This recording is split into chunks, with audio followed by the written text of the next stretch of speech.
This conference will now be recorded.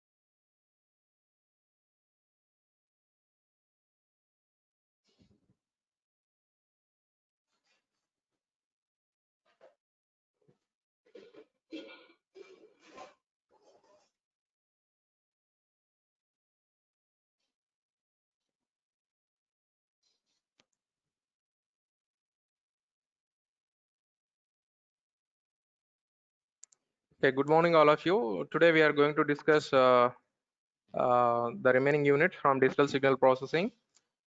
I hope you understand the last previous sessions. You have attended the previous sessions and you have covered the topics from first to 3 units. So in this session, we are going to discuss the remaining units, unit 4, 5, and 6. Now coming to the unit 4, before going to the unit 4, let us move on to the unit 3. Just in a brief session, I'm going to discuss the unit 3 very quickly. Just go through the important concepts. So now our unit 3 is regarding design and realization of IAR filters. In the last session, we have completed up to the second unit, right? Second unit is over, right? So now we are going to discuss the design and realization of IAR filters. So basically, we have seen the advantages and what are the limitations of digital systems in the previous class, right? So basically, the digital systems, in digital systems, we have one more classification, that is IER filter and FER filters. Already we have seen in the last class. So what is the IER filter and what is the FER filter first? So IER filter means infinite impulse. Yes. What is IER? Infinite impulse response filter, and FER means finite impulse response filter. All right. So now what are the advantages of digital filters over analog filters? I think we are familiar with analog filters. So analog filters can be designed by using some various RLC components, inductance, capacitance, and resistance components, right? Then what are the advantages of digital filters over analog filters? Now let us see. What are the main advantages? The first advantage is digital filters consist of only discrete components like adders, subtractors. Basically, subtractors can be realized by using adders only, and a constant multipliers and some delay systems, etc. So if you go for analog filters, the analog filters can be designed by using the discrete components like resistance, inductance, and capacitance. So the main accuracy of that filter depends upon the accuracy of the components used there, right? Because of aging of the components, the accuracy may be affected in analog filters. But coming to the digital filters, we are implementing these digital filters by using some sort of software algorithms only, right? So because of this, we have these advantages. The main advantage is it is having only adders, delay line elements, and multipliers, etc. And the stability of the filter is high when compared with analog filters. So the main reason is we can implement this by using a software, right? And digital filters are programmable. As already we have told that digital filters are programmable. We can easily change the filter functionality by changing the instructions or the functions, right? By simply we can change from low pass filter to high pass or high pass to band pass by simply changing the command. So these are the advantages of digital filters over analog filters. And one more thing, one more advantage is there, that is the noise. The noise effect is less in digital systems, as you know that, right? Now coming to the classification of filters, as we already know in analog filters, we know the classification of filters. Basically, a filter is a frequency selective network, right? So what is meant by frequency selective? So that means filter is used to allow some unwanted frequencies and which attenuates or stops the which allows the wanted frequencies and which eliminates the unwanted frequencies. That is the definition of the filter, right? So the same functionality will be done in digital system case also, that is in digital filter case also, which will allow the selected frequencies and which will attenuate the undesired frequencies. Now coming to the basic classification, they are classified depending upon the frequency range. First one is low pass filter, the second one is high pass filter, next band pass filter, band reject filter, and all pass filter. So that is the classification of any filter, that is analog filter or digital filters. Now coming to the classification of digital filters. So basically we have two types of digital filters, that is IER filter, that is infinite impulse response filter, and FIR filter, finite impulse response filter. Now let us take a look into the design and relation of IER filter, that is infinite impulse response filter. Now let us see what is the representation of a digital filter actually. So which type of input it is taking and which type of output it is going to generate. So the name itself indicates the digital filter accepts the digital input, right? Which process that input and which produces again the digital output. That means simply it is allowing some range of frequencies from the given digital input, and it is allowing those desired frequencies to the output side, and which will attenuate the unwanted frequencies simply. So now let us see the representation of a digital filter by using a constant quotient difference equation. All right. Now let us see. Y of n is equal to some 2 into x of n plus 3x of n minus 1 plus 4 into x of n minus 2. And another example is y of n is equal to 2x of n plus 3x of n minus 1 plus 4 into y of n minus 2. This is the basic digital filter representation. So if you see what are the elements required in implementing a digital filter. So what are the components involved here basically in this operation? Yes, 2 into x of n. That means obviously multiplier is required here, right? And another one is adder.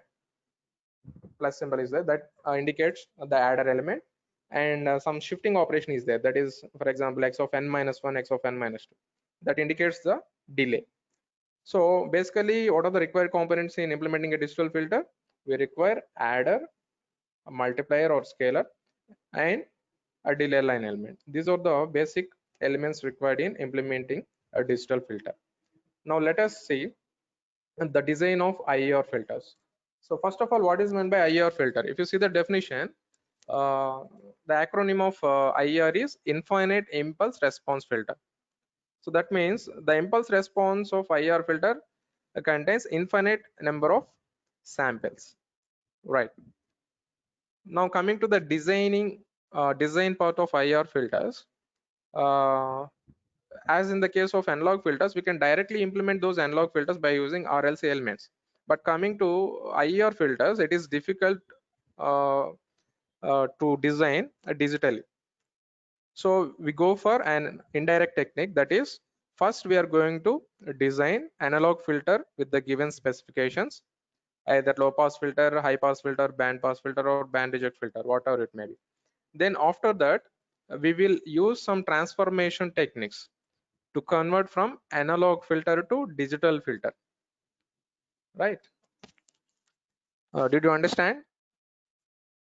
So basically it is difficult to implement IER digital filter directly, so that's why we are going to design analog filter first with the given specifications, and after that we are going to convert that analog filter to a digital filter.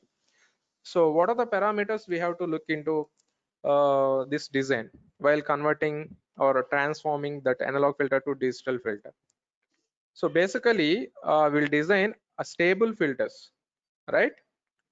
Stable filters in analog domain that should be transformed into a stable digital filter while using these transformation techniques.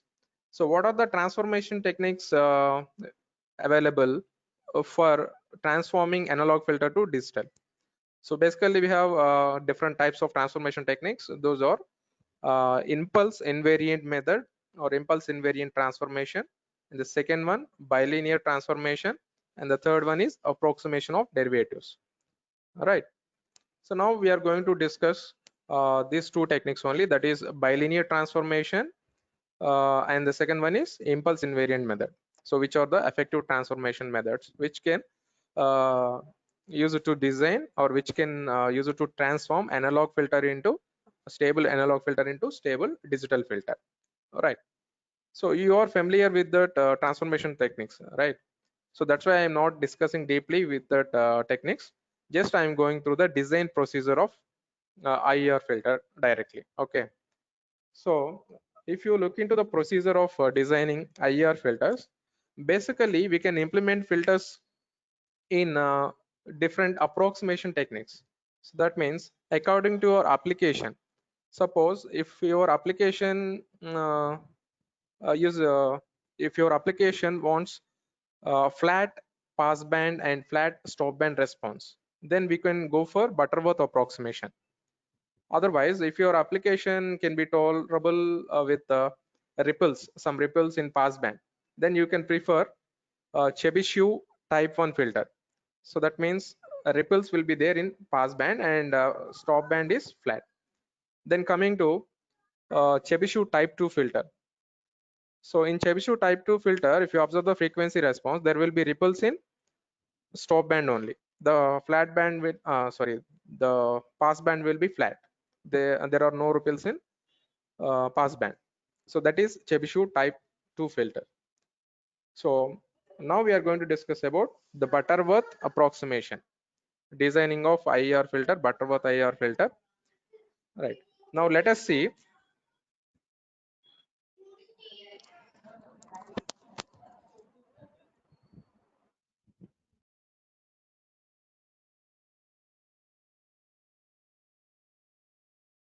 Okay, let us see the design procedure.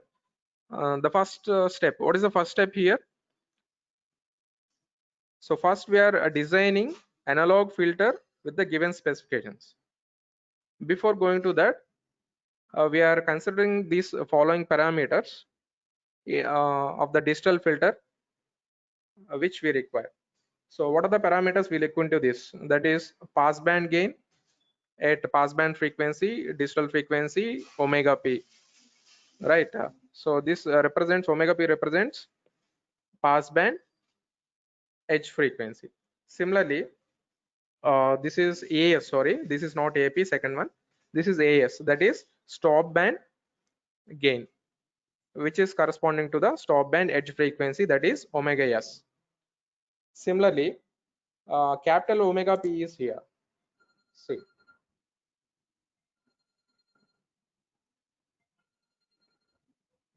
observe the difference between this capital omega and this small omega. This capital omega represents the analog frequency and the small omega represents the digital frequencies, right? So now we are specifying these parameters according to our requirement, that is passband frequency, stop band frequency, next passband analog frequency corresponding to the digital frequency, stop band analog frequency corresponding to the digital frequency. Now let us see, after specifying this characteristics of the required filter, now move to the next step.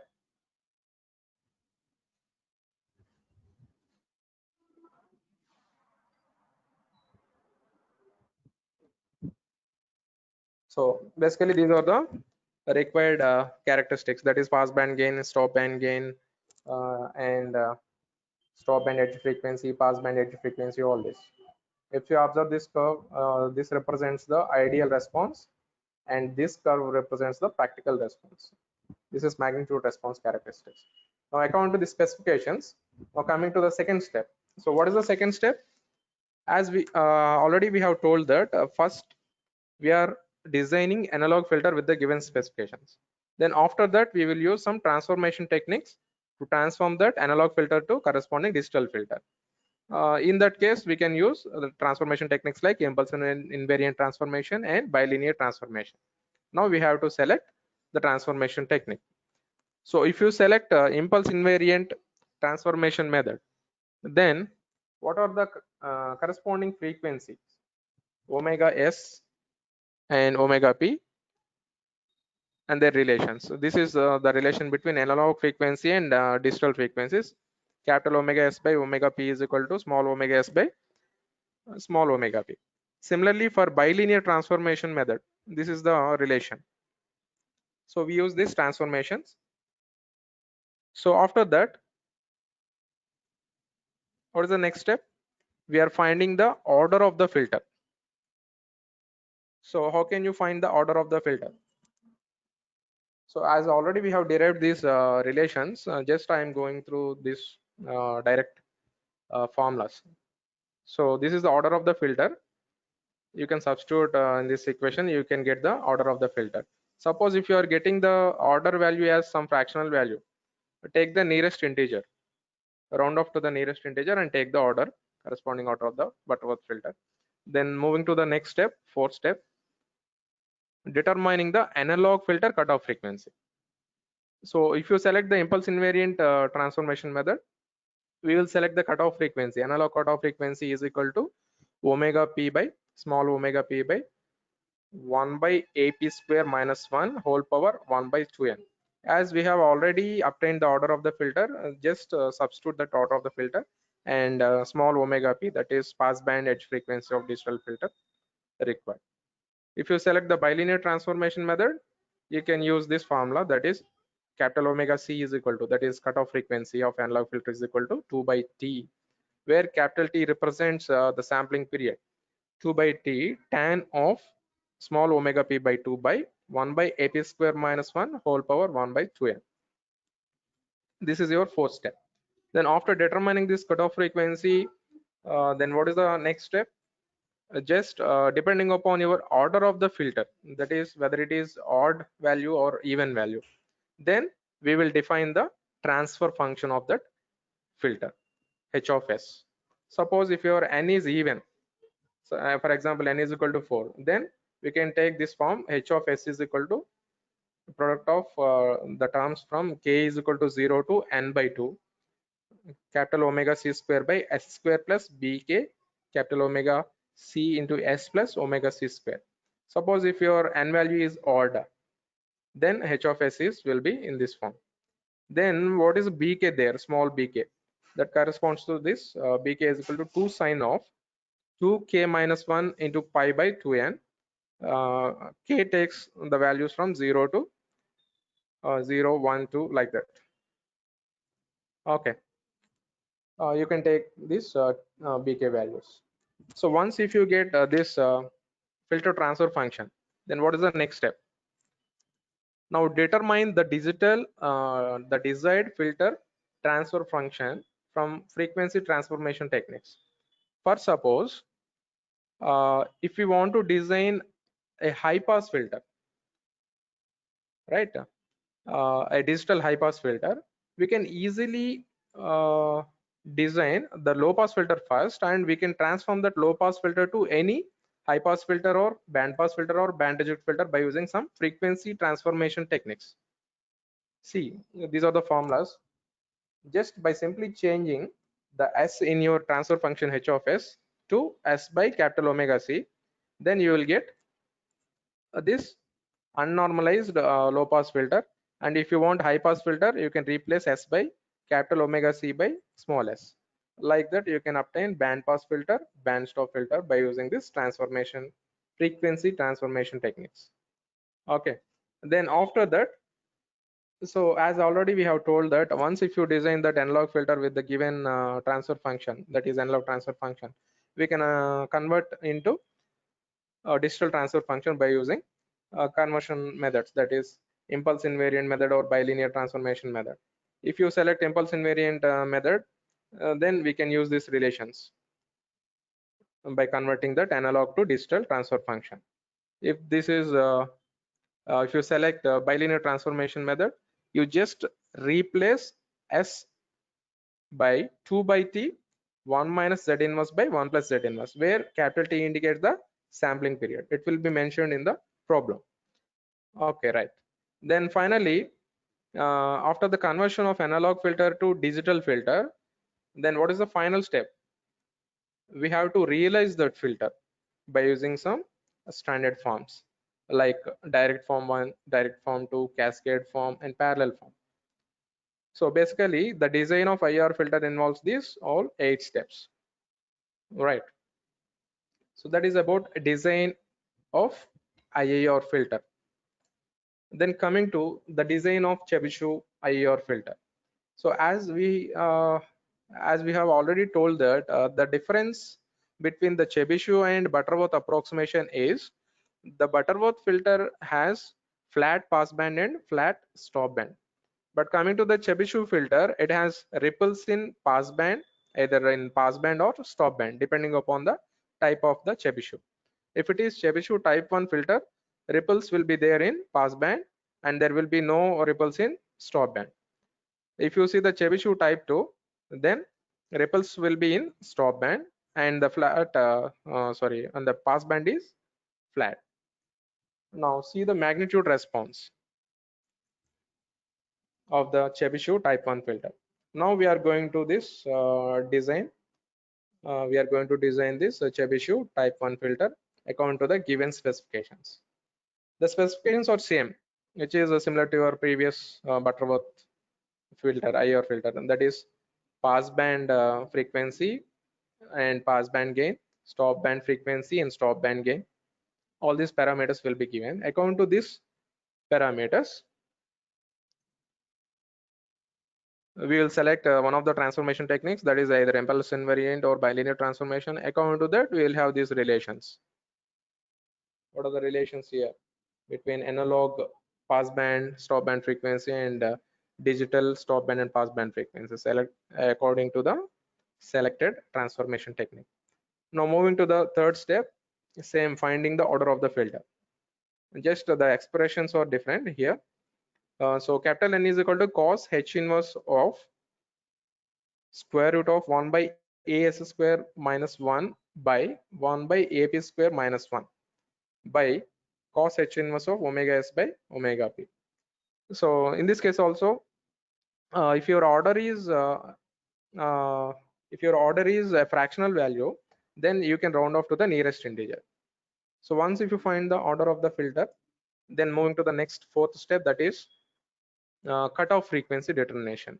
So cutoff frequency can be found by using these relations. For impulse invariant transformation method, this is the relation, and for bilinear transformation method, this is the relation. So after finding this cutoff frequency and order of the filter, according to the order, whether it is odd or even value, then you can select the transformation function. What is this? H of S, a transfer function. This transfer function can be selected according to your n value. H of S is equal to like this in the even case, and H of n S is equal to this one in the odd value case. There are some calculations you need to take. Then after finding this one, what is the next step? The sixth step is the same one. Suppose if you are designing a low pass filter, a normalized low pass filter, you will get the normalized filter in this case in the previous step. If you want unnormalized low pass filter, then you can substitute this transformation, that is S by omega C, capital omega C. Otherwise, if you want a high pass filter, then you just replace S by capital omega C by S. Similarly for band pass filter, band stop filter, we need to do this frequency transformations. And finally, to get the transfer function, analog transfer function H of S, by using impulse invariance method and bilinear transformation method, we have these relations. Finally, we have obtained the digital transfer function H of Z from the analog transfer function. And what is the last step? Simply realize that filter by using suitable structures, similar to the previous case. All right. So this is about the design of IIR and FIR filters. Now see, already we have discussed in one of the steps of designing procedure of IR filter, that is frequency transformation technique. So what is the meaning of frequency transformation? So that means suppose according to the given parameters, if you are designing, if you have designed a low pass filter, for example, for the given specifications, whether it may be IE or that is Butterworth filter or Chebyshev filter, we can simply convert that filter into high pass filter, band pass filter or band reject filter by using this frequency transformation techniques.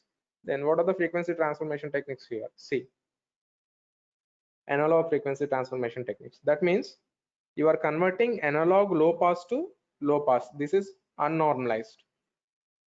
So just replace S by this relation, that is capital omega C into S by omega C star, right?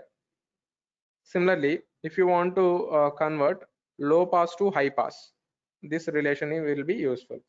Similarly, low pass to band pass, sorry, low pass to band pass and low pass to band stop filter also. You can use this analog frequency transformation techniques. Otherwise, if you have already the digital transfer function is obtained, if you are ready with your digital transfer function, then you can directly convert that digital low pass to low pass by using this relation, and low pass to high pass by using this transformation where the alpha value indicates this one.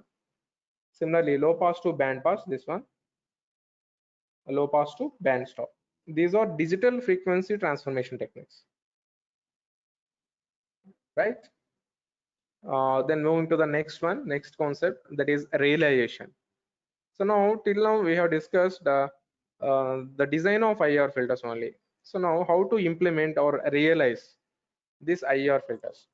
So as already we have seen, for implementation of digital filter, any digital filter, we need basically three elements. What are the three elements required? Yes, adder, multiplier, and a delay line. So by using these elements, we can implement this IR filters in different forms. That is direct form 1, direct form 2, cascade form, parallel form, lattice structure, and ladder structure. So out of these forms, the first two forms are called as basic forms of IER filters or basic structures of IER filters. Now let us see what is the direct form. So before going to implement an IER filter or FAR filter, first we need the transfer function h of z.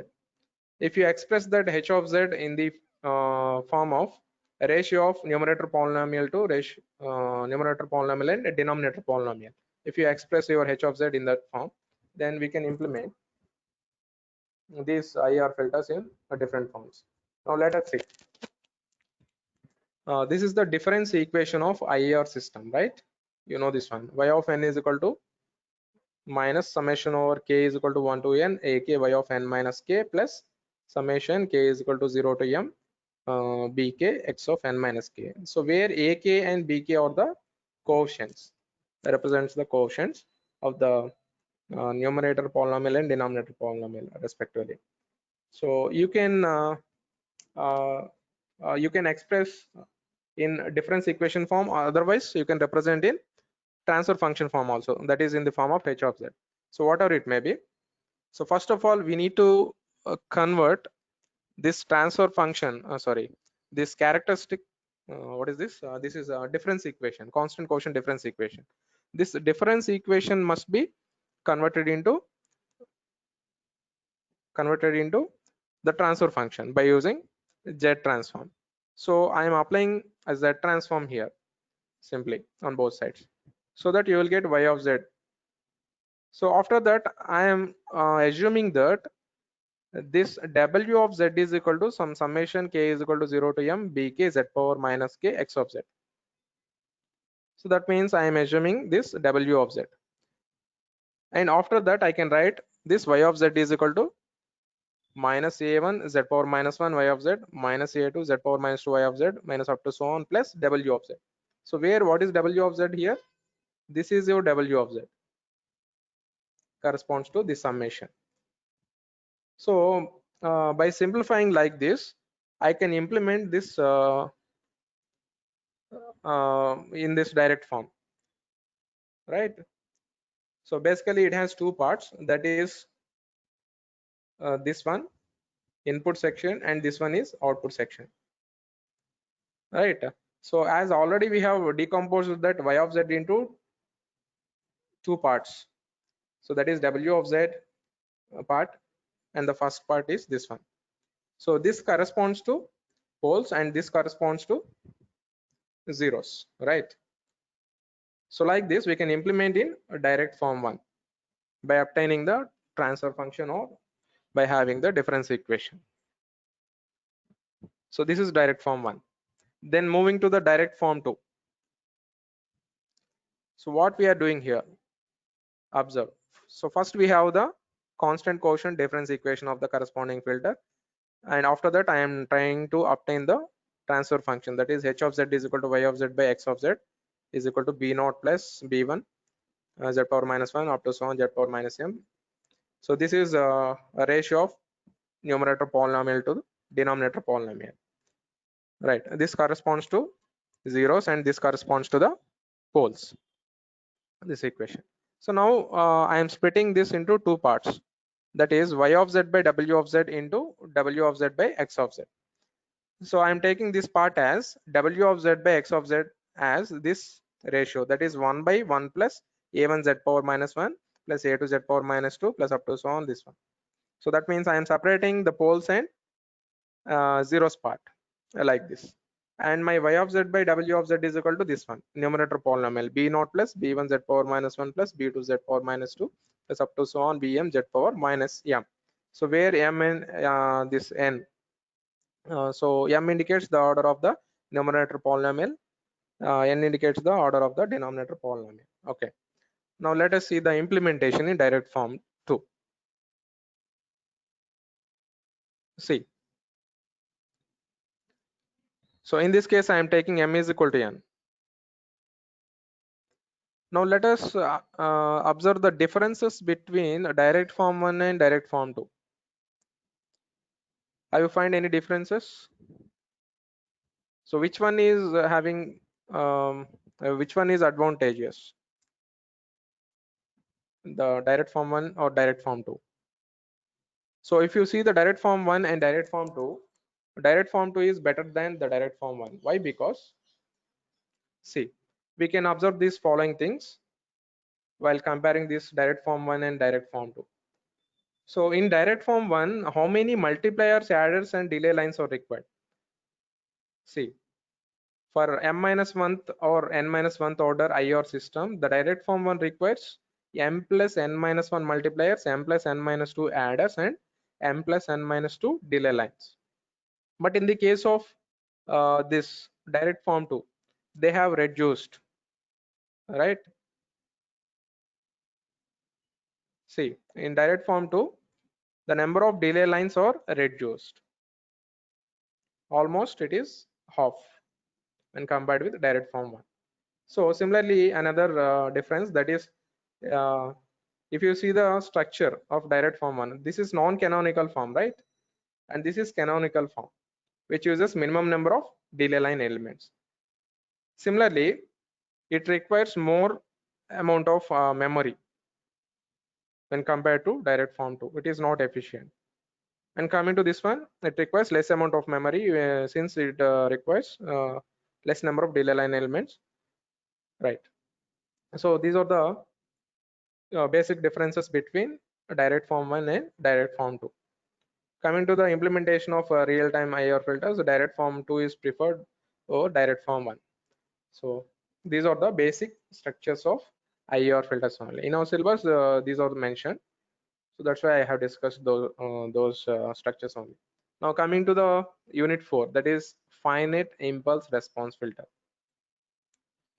As already we have seen, what is the basic difference between IR filter and FIR filter?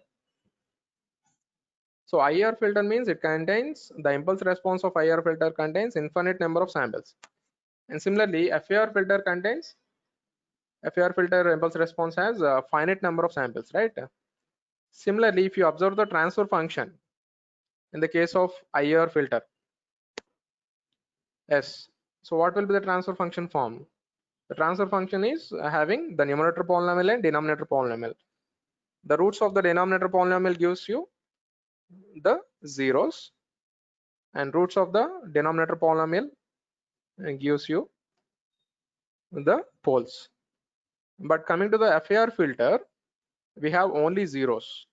There are no poles. So that means the transfer function is having only the numerator polynomial. So that's why this is also called as all zero filter. So there is no problem with the poles. So that's why FAR filters are always stable. We can say that FAR filters are always stable.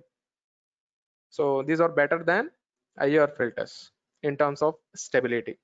Similarly, one more advantage is there for FAR filter. We can obtain the linear phase in the case of FAR filter. So what is the meaning of this linear phase?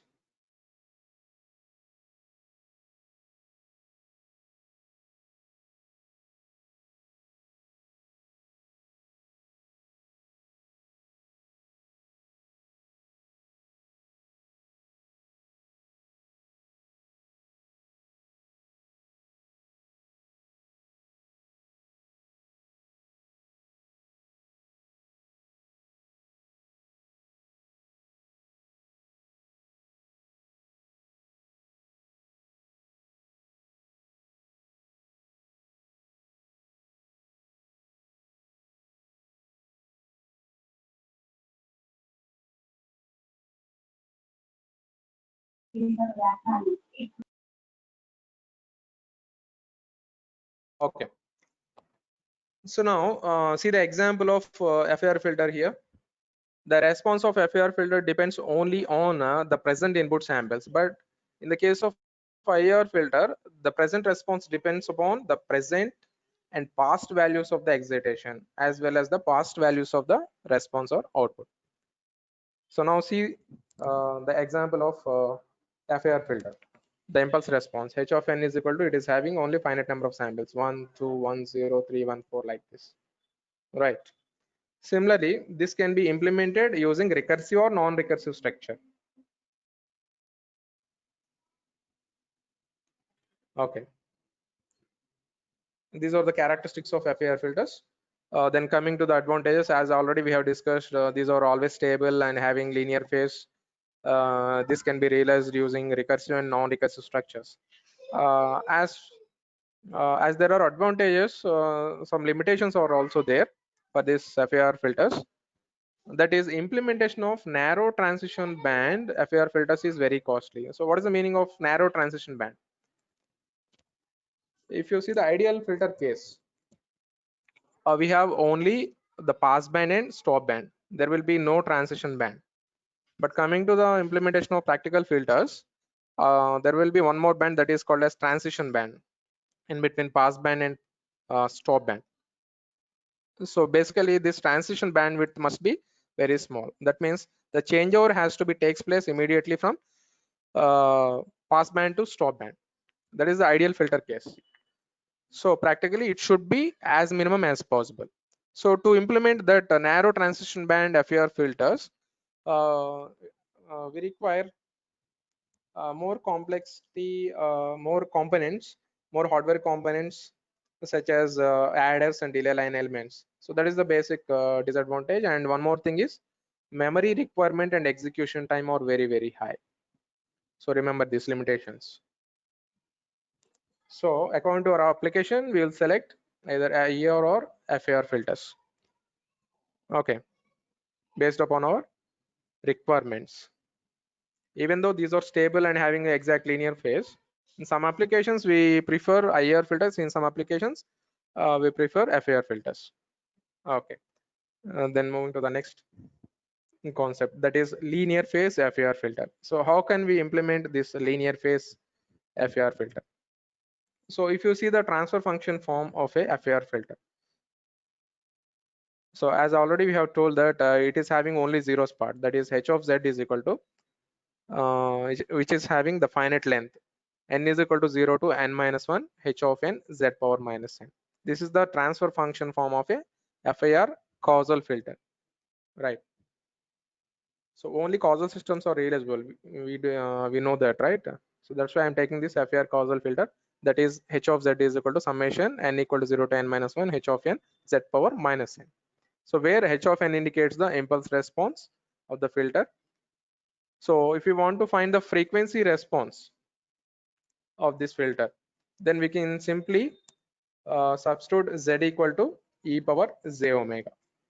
So that means we are obtaining the frequency domain description of this filter, FAR filter. That is h of omega is equal to summation n equal to 0 to n minus 1 h of n e power minus j omega n. So as already we have observed this DTFT, this is a discrete time Fourier transform. So this is having a periodic property, which is having period 2 pi. So h of omega is equal to h of omega plus 2k pi. And this is a complex quantity. We can express in phasor notation h of omega is equal to plus or minus h of mod h of omega at an angle some theta of omega, that is e power j theta of omega. Mod h of omega represents the magnitude response and theta of omega represents the phase response. So we can represent in phasor form like this. But coming to linear phase FAR filters, what should be the condition? Your phase should be linear. So that means theta of omega is equal to some k into omega. So in this case, I'm taking that is equal to minus alpha omega over the period minus pi to pi. So where alpha is the constant phase delay. So if you want this linear phase, your phase delay and group delay must be a constant. So that's why I'm taking this condition. So according to this condition, if you expand this the previous summation, that is summation over n equal to 0 to n minus 1, that is this one, summation over n equal to 0 to n minus 1 h of n is equal to in magnitude and phase form, that is plus or minus mod h of omega e power j theta omega can be represented as cos plus j sine.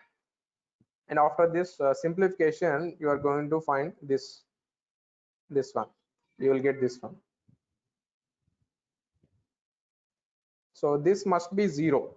Finally we are getting this condition. So from that we have a conclusion here. So this will be 0 when on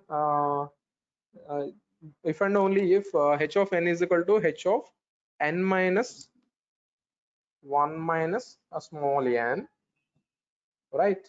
And alpha is equal to n minus 1 by 2 for 0 to n minus 1. So with these values only it is satisfying this equation.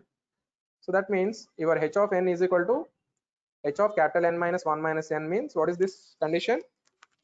Symmetric case. Your impulse response should be symmetric to obtain the linear phase. This is one condition. So and coming to the next, one more condition, your impulse response may also be anti-symmetric. In that case also linear phase will be possible.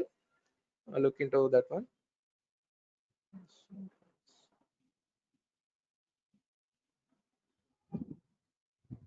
Okay, see this one. This is the symmetrical case with and two more possibilities here, that is with odd value of n and even value of n in the symmetric case. These are the two possibilities. So that is h of n is equal to h of n minus 1 minus. And one more possibility is also there. If you maintain the constant group delay, not phase delay. In the previous case, we have assumed that phase delay and group delay are constant, so that theta of omega is equal to minus alpha omega. So now I am assuming that only group delay is constant group delay is required and not phase delay.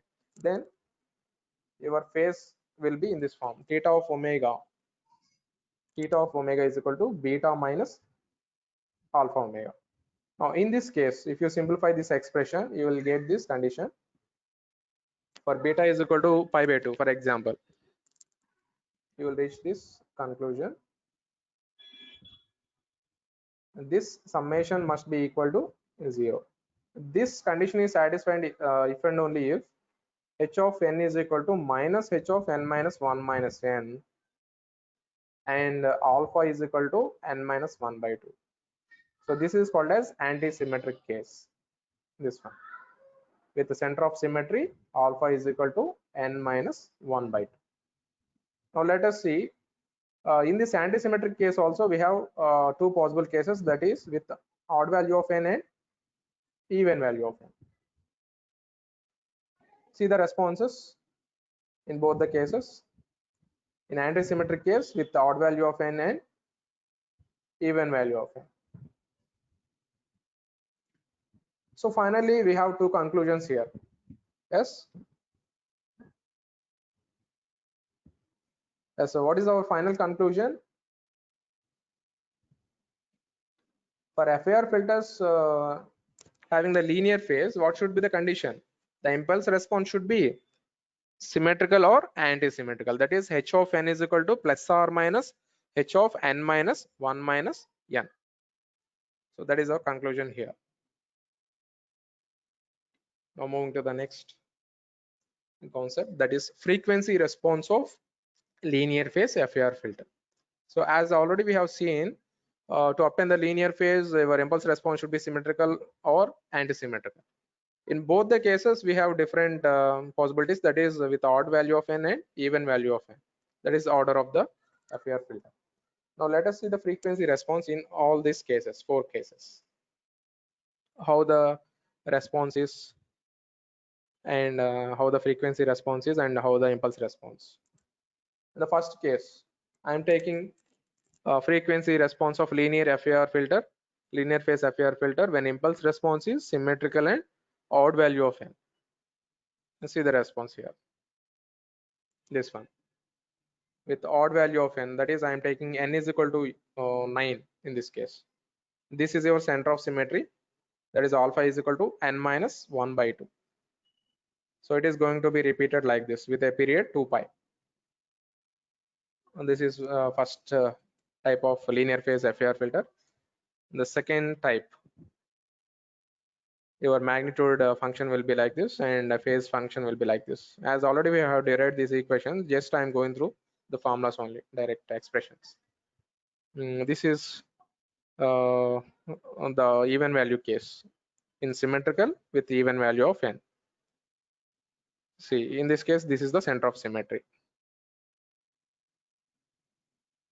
Right. If your impulse response is symmetrical with even value of n, then what about the frequency response? It is anti-symmetrical with a period of 2 pi. That is the conclusion. Now coming to the third type, linear phase FIR filter. When impulse response is anti-symmetric. So anti-symmetric means h of n is equal to minus h of n minus 1 minus n with odd value of n. So if you take the odd value of n, what will be the frequency response here? Magnitude response, h of omega, mod h of omega. So this is having, this is also symmetric or anti-symmetric? Anti-symmetric. The magnitude response is anti-symmetric like this. Now coming to the fourth case, last one.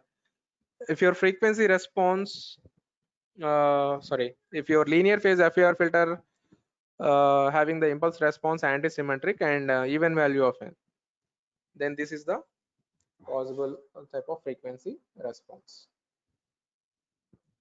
So here your magnitude response is symmetrical, and which is a periodic function having period 2 pi. Then coming to the design part. So we have seen the characteristics of FIR filters and frequency response, how the frequency response looks like in linear phase case. And now coming to design part, basically we have different types of design techniques of FIR filter, that is Fourier series method, windowing techniques method, and frequency sampling method. Now let us start our discussion with the first Fourier series method. And then how to design FIR filter using Fourier series method. The first step is we have to choose the desired frequency response of the filter, that is HD of omega. So we are selecting the desired frequency response characteristics of the filter. So that means, for example, we will select the passband gain, stop band edge frequency, passband edge frequency, like that. And after that, we are evaluating the Fourier series coefficients of HD of omega t. by taking the sampling period capital T, and we will obtain the impulse response of that filter just by simply finding the inverse dt of t. And after that, as we have defined our FAR filter means it is having the finite number of samples only. So that means if you get the infinite sequence of HD of n, then we have to limit that sequence to a finite length, h of n, right? So obviously you will get a non-causal system in this case. Then uh, you have to design a causal FAR filter, right? So in the next step, I am taking that one, taking Z transform of h of n to get non-causal filter transfer function. And after that, I am converting that non-causal filter into causal by using this fifth step. Multiply h of z by using z power minus of n minus 1 by 2. So by multiplying with this factor, your transfer function will be converted from non-causal to a causal FAR filter case. So that is about Fourier series method. Now coming to the windowing techniques. This is also an efficient method to convert your to design your FAR filter, that is finite impulse response filter. So in this case, the design procedure will be like this. So in every design case, first we are selecting the desired characteristics or parameters of our FAR filter. In this case also we are selecting the first step as uh, the desired characteristics. So your gain should be constant and phase should be linear. So in this case, I am taking this one. HD of omega is equal to e power minus j omega alpha over required band of frequencies. Otherwise, it will be 0, unwanted band of frequencies. Right. Now, in the second step, I am finding the impulse response HD of n by simply performing the inverse DTFT, inverse discrete time Fourier transform. Right. So where omega s represents the sampling frequency, that is equal to 2 pi fs, and capital T represents the sampling period in seconds. So once if you obtain this desired filter impulse response HD of n, then what will be the next step here? So your impulse response contains infinite number of samples. So that's why I want to convert that into finite number of samples by multiplying with a window function. So what is a window function? A window function is a finite duration sequence. So here I am converting that infinite impulse to finite impulse response. H of n is equal to hd of n into some w of n. So w of n represents the corresponding function of a window sequence. And after that, I am finding the distal transfer function h of z. So once if you obtain the impulse response, you can obtain the transfer function by using z transform, applying z transform. And finally, I can realize this filter by using some standard forms, similar to your IER filter realization techniques, that is direct form 1 and direct form 2. Some realization techniques are there for FAR filters. Then we will realize that filter. So basically, we have 5 steps in this realization of design of FAR filter using which technique? That is windowing techniques. Now let us see the first case, low pass filter case. Suppose I want to design my FAR filter, which is linear FAR filter in this case. My response is like this, frequency response. These are the desired characteristics. My gain is constant over this frequency is minus omega c2 plus omega c. Okay, so omega c represents the cutoff frequency. So for that, I am finding the desired impulse response by simply finding the inverse DTFT over the period minus pi to pi. So in this case, your limits are from minus pi to pi. And finally, we are obtaining this HD of n is equal to sine of omega c n minus alpha by pi n minus alpha. So this is the sinc function form. So this is equal to for n not equal to alpha. If n equal to alpha, what is the value of this hd of n? That is omega c by pi. Now your hd of n contains infinite number of samples, right? See, so I want to convert this infinite number of samples to finite number of samples. That can be performed by using window function, by multiplying with window function. Now, what are the types of windowing techniques available here? The first technique is window function is a rectangular window. So it is defined like this: W of n is equal to 1 for 0 less than or equal to small n less than or equal to n minus 1. So that means this is the finite duration sequence, right?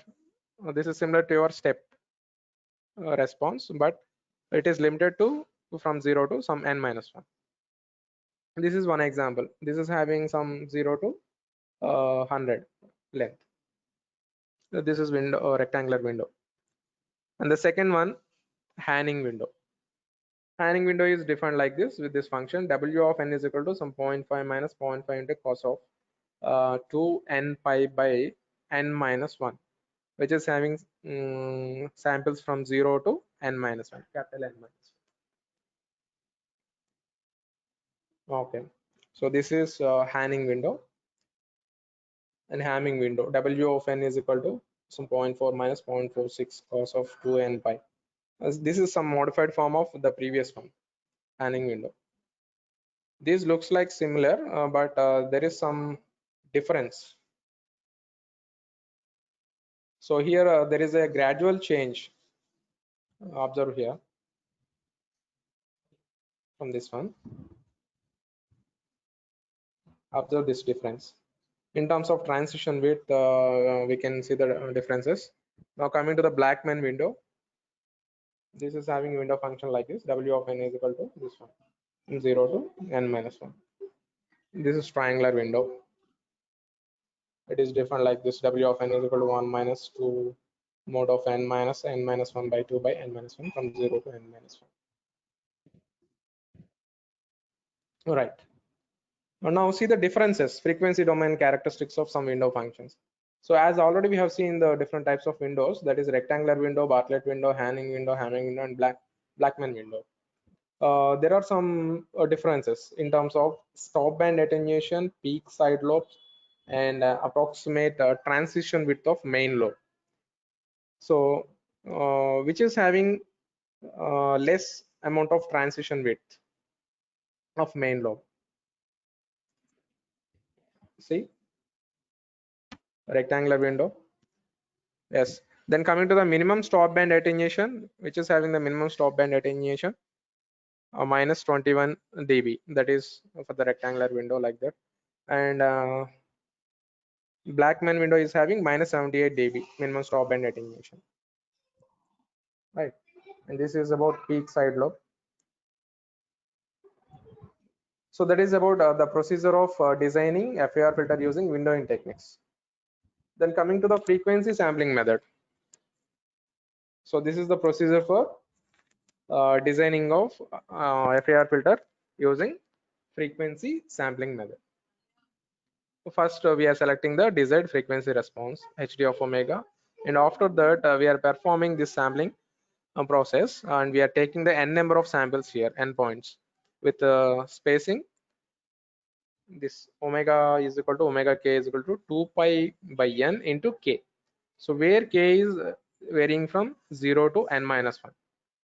So now I am generating a sequence h cap of k is equal to hd of omega, which is having omega equal to 2 pi k by n. So that means I am taking this number of samples from 0 to n minus 1 only. And after that, I am finding the h of n, impulse response for this one. If n is having odd value, then we use this transformation, that is h of n is equal to 1 by n over this one. If n is even, we can find h of n by using this expression. So here Re indicates the real part of h cap of k into e power j 2 pi. And the final step is taking the Z transform of impulse response h of n to get the transfer function h of z. Okay. So these are the various techniques as already we have discussed in our class in detail about these techniques, you just go through the problems. So how to design using various techniques by using windowing techniques, frequency sampling method, and Fourier series method. All right, you just go through the problems, practice these concepts. Okay, finally, we are observing the differences. What are the main differences between IER and FER filter? The first difference is in terms of number of samples. So IR filter, basically the definition is having infinite impulses, right? Infinite impulse response filter. So this design is based upon all infinite samples of impulse response. So that means we are taking the infinite number of samples into the consideration, and we are going to design that IR filter. And in the case of FER filter, we are taking the finite number of samples only. Next, the second difference. This cannot be directly converted, directly implemented actually, right? As we have seen, the IR filter can be implemented by the indirect technique, that is transformation technique. First, we are designing the analog filter, and after that, we are converting into equivalent digital filter by using some transformation technique. Similarly, in FER filters, we can directly implement these FER filters, right? By using window techniques, Fourier series method, all these are direct methods. Then coming to the next difference, digital filter, IR filter cannot be directly designed. First analog filter, okay, this is same one. Next, specifications include the desired characteristics for magnitude response only. As far as the IR filter is concerned, we need not consider the phase response in that case, right? So that means if your application needs only a magnitude response, if you're not bothered about phase response, or maybe the phase type of phase response, if your application considers only the magnitude response characteristics, then you can go for IR filter. Otherwise, if your application needs the linear phase and the magnitude response is constant, then you can prefer FAR filter.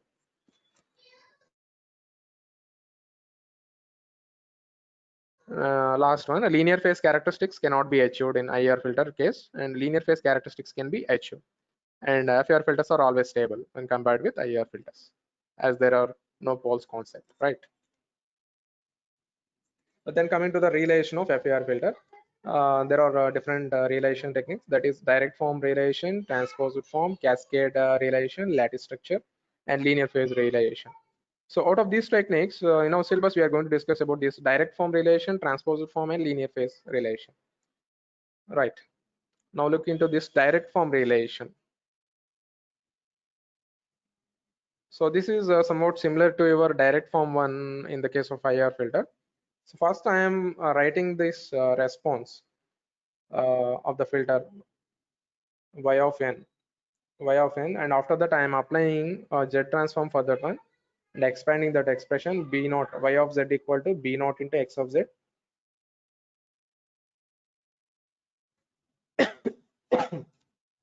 B1 z power minus 1 x of z plus B2 z power minus 2 x of z up to so on, up to n minus 1 samples.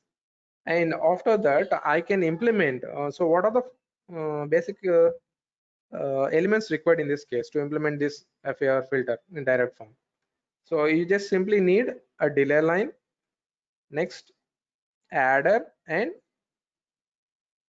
what is this one, multiplier. You just need three components.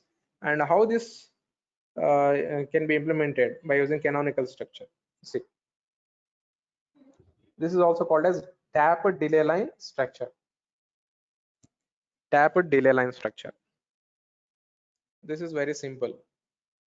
From that expression, you just giving the input as x of z, you are taking the output y of z, that is equal to the corresponding weighted multiplication, sum of weighted multiplications of these quotients, b naught z power minus 1, b1 z power minus 1 into x of z, like that.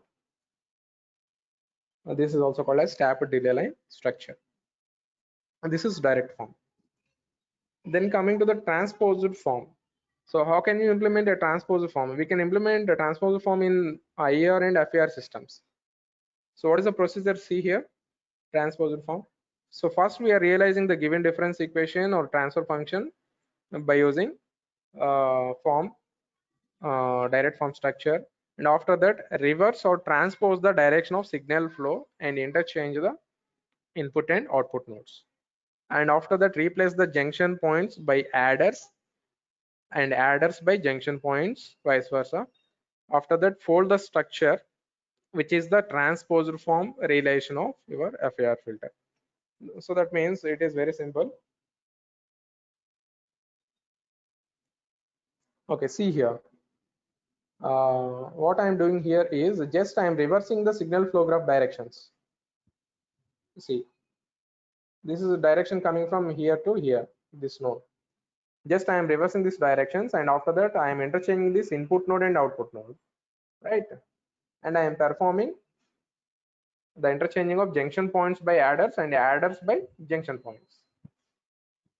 This is the junction point here, and just replace this with adder and adder with this junction point, just interchange.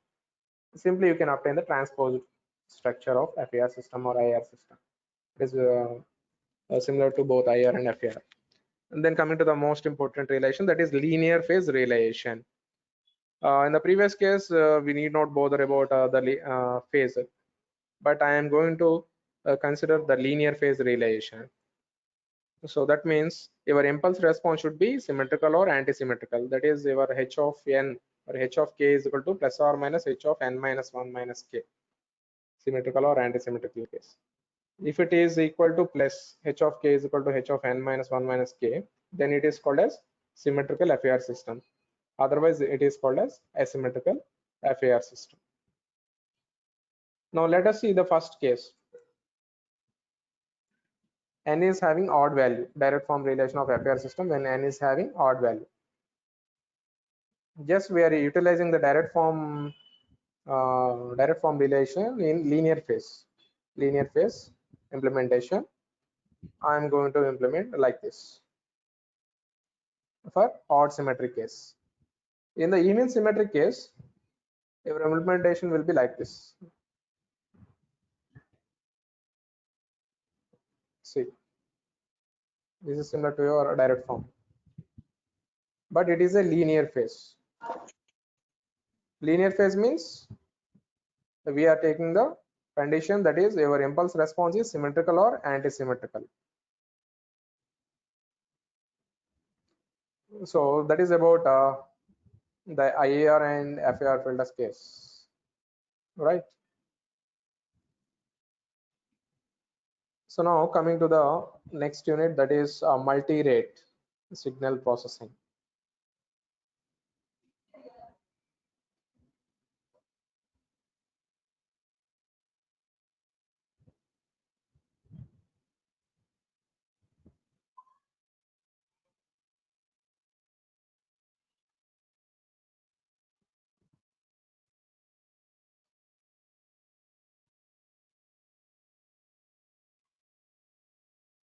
Yes. So what is the meaning of multi-rate digital signal processing? So actually, what are the basic steps in digital signal processing? What will we perform in digital signal processing? If you see the introduction of digital signal processing, what are the steps involved, or what are the main elements involved in this digital signal processing? So basically, we are taking the analog signal and we are converting that analog signal to digital signal, right? Why? Because the digital signal processing system, that is DSP system, will accept the digital input only, and which will gives you the digital output. So for that, we need to convert that analog signal into digital signal by performing the process called sampling. The first step is performing the sampling at the Nyquist rate generally. So after performing the sampling rate, we will perform the process called as quantization. So that means after that step, we will get the digital signal. From the digital signal, we will perform some operations on the digital signal, like signal addition, multiplication, time shifting operation, like that. We can perform different operations, and we can process that signal, and finally we are going to obtain the output as the digital signal finally. So if you see the first step, that is called as sampling. So according to the Nyquist theorem, we can completely recover the original message signal if you perform the sampling rate at Nyquist state. So what is the Nyquist state? Fs is equal to 2fn, right? The sampling frequency must be at least twice the maximum frequency component of the input signal, 2fn. So till now we have discussed single rate digital signal processing. So that means your digital signal processing system process the signal which is having it a single sampling rate. In real-time applications, we need to convert from one sampling rate to another sampling rate. There is a need to convert from one sampling rate to another sampling rate. So that's why we are using this multi-rate digital signal processing. Suppose I want to convert my speech signal processing to another one. Suppose which is operating at a different sampling rate, the device which is operating at different sampling rate. In that case, I need to convert my sampling rate from this one rate to another rate, right? In that case, I will use this multi-rate digital signal processing. So basically, this multi-rate digital signal processing involves two operations, that is upsampling and downsampling. So that is called as sampling rate conversion. Suppose my sampling rate is having some 10 kilohertz. Suppose the application needs the sampling rate of 20 kilohertz. Now what I should perform there, whether upsampling or downsampling? I want to convert my sampling rate from 10 kilohertz to 20 kilohertz. I will perform upsampling in that case by using some device. Okay, so this upsampling process is also called as upsampling. Means basically it is increasing the sampling rate by an integer factor. It is also called as interpolation. Similarly, if the available sampling rate is some 20 kilohertz, my application needs the sampling rate of 10 kilohertz. In that case, I need to decrease the sampling rate by an integer factor. So what should I do now? I have to decrease the sampling rate by using some downsampling process. So that is also called as sampling rate conversion. Downsampler is a device which converts or which decreases the sampling rate.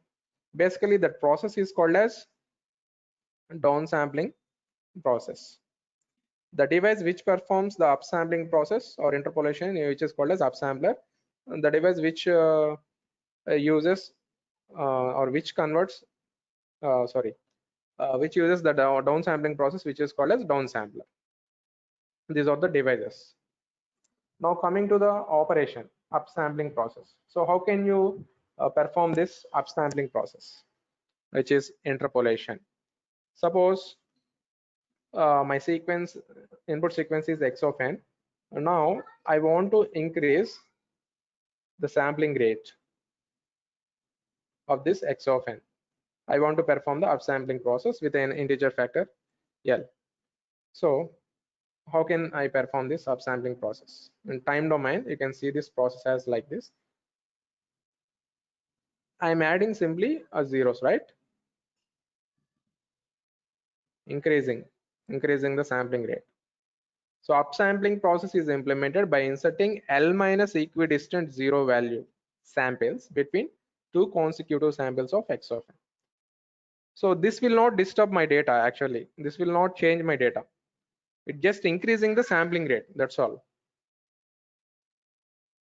This upsampling process will increase the sampling rate only. It will not disturb my data actually, right? My data is retained, and this is upsampling process. You see the example here. Input sequence, this is actual input sequence. So between every two consecutive samples, I am adding some zeros here by performing this upsampling process, right? So now what about the frequencies here? Here I am performing this upsampling process by a factor of 3. See, So this is actual input sequence and this is the output sequence, which is performed by upsampling process by a factor of 3. Right. Then coming to the upsampler, how can you design an upsampler? Basically, it is an operation of interpolation. That means adding zero value samples between two successive samples. Right. So before performing this adding of zeros, our sequence is having less sampling rate, and after adding these zeros, our sequence is converted into higher sampling rate, right? As we have observed in time domain case, there is no problem. Suppose if you observe in frequency domain, then there is a problem in this case, in upsampling case. Now this is frequency domain characterization. Consider the example. I am using the upsampling with a factor of integer factor of 2. See, this is in frequency domain case. If you observe the spectrum, what we have, actually your input signal spectrum is which is periodic in nature, which is having a period 2 pi, right? Like this, periodically repeated. And if you obtain the spectrum of the converted, that is after upsampling process, if you have obtained the spectrum of the output sequence, then what we have, it is stretched, and the spectrum is stretched and it is containing some images here. This is unwanted replications of this actual spectrum. So we need to eliminate these images by using some sort of filter that is called as anti-imaging filter. So there is a need of using anti-imaging filter in this case, in upsampling case, right? So this is frequency domain description. So this process is called as imaging. As already I have told that this process is called as imaging, as we get additional image of the input spectrum.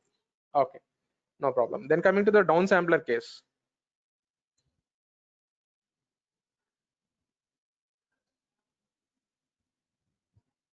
Yes. So what is meant by downsampling? Decreasing the sampling rate. So which device performs this downsampling process? That is downsampler. What is the basic operation involved in time domain case? You are just multiplying with an integer factor, right? That means you are skipping or removing some samples. That is m-1 samples between two successive samples. See, this is the downsampling process performed at a factor of 3. My original sequence is this one, right? In the upsampling process, actually I have included or I have added some zeros between two successive samples. In this downsampling process, I am ignoring, right? See the difference. This is the downsampling process. So actually, if you observe in time domain case, there will be no problem here. Just this sampling rate is converted from one rate to another rate, that is by decreasing by a factor of m. If the input signal sampling frequency is ft and the output signal sampling frequency is ft dash, that is equal to ft by m. You may not find any problem in this case, right? If you go to the frequency domain,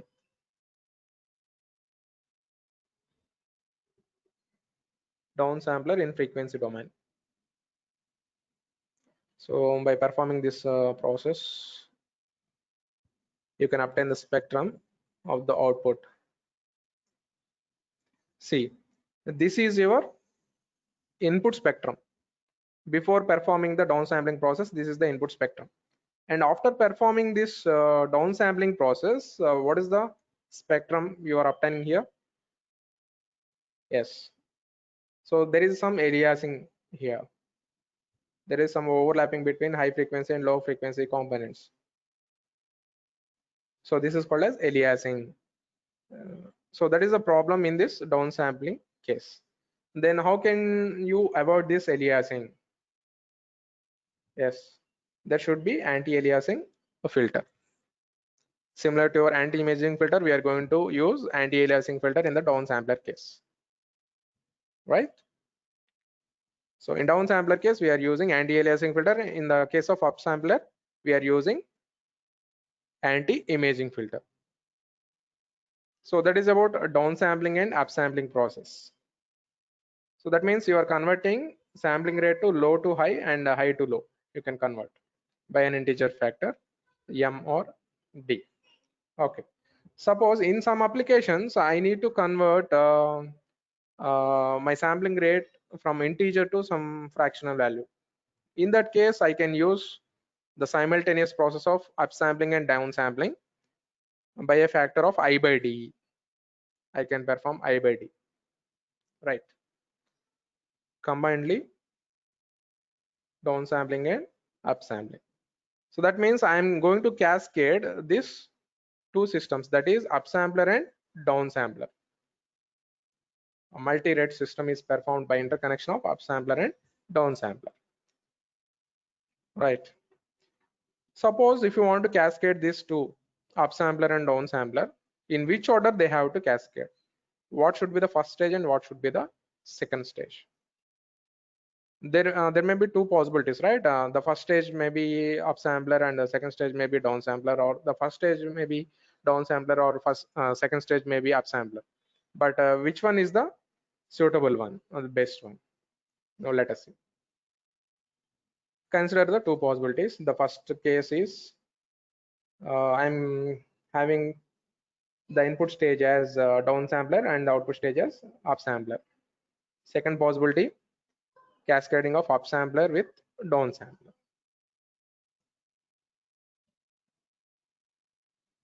Let's see, cascading.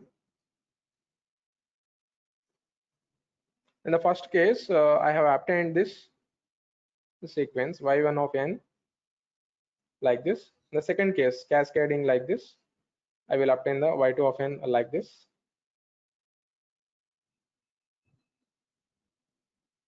Right?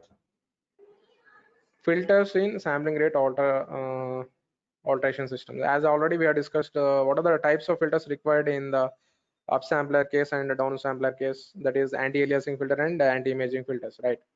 So what are the characteristics, how to design those filters? So that is studied under this concept, filter specifications. What are the filter specifications needed? So as already told that the filter is required in the case of upsampler. After performing the upsampling process, we need to eliminate the images, unwanted images, right? That is done by passing through the filter, that is interpolation filter actually, right? So that is the characteristic required by this upsampler. Similarly for decimation filter, downsampler, right? The decimator device performs the downsampling process, which along with the anti-aliasing filter. Actually, downsampler performs the decimation process, right?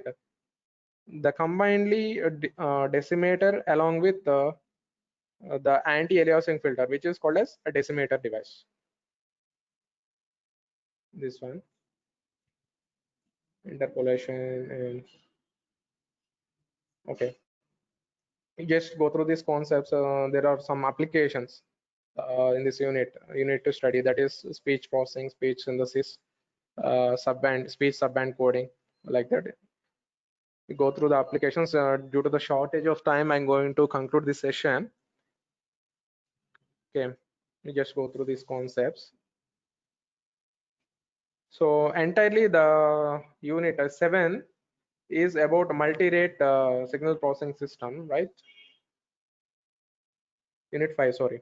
Unit 5 is combinedly multi-rate signal processing, conversion of sampling rate from one sampling rate to another sampling rate by using decimation and interpolation process. So this is all about multi-rate systems.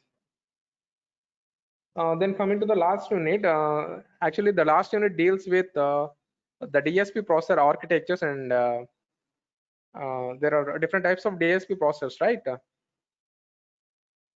So till now we have discussed about the algorithms only, how to perform digital signal processing operations like that. So now going to the last unit, that is about architectures of DSP process. So basically this unit deals with a programmable DSPs and what are the architectural features and what are the components, basic computational blocks of a DSP processor and types of DSP processors. So basically in digital signal processing, we are performing these operations, shifting operations, scaling operations, right? So we need multipliers, basically adders, and we are performing some arithmetic and logical operations also. ALU is there, similar to your general purpose CPU. So what are the basic units in your system computer? That is arithmetic logic unit, control unit, memory. Similar to that one, your DSP processor is also having some memory, arithmetic logic unit, and memory unit, right? So just you will study about this adders, arithmetic logic units, how to design this arithmetic logic units, multipliers, and all this in your last one. This is basically a theory part. You can study on your own. So that's why I'm not going through that one.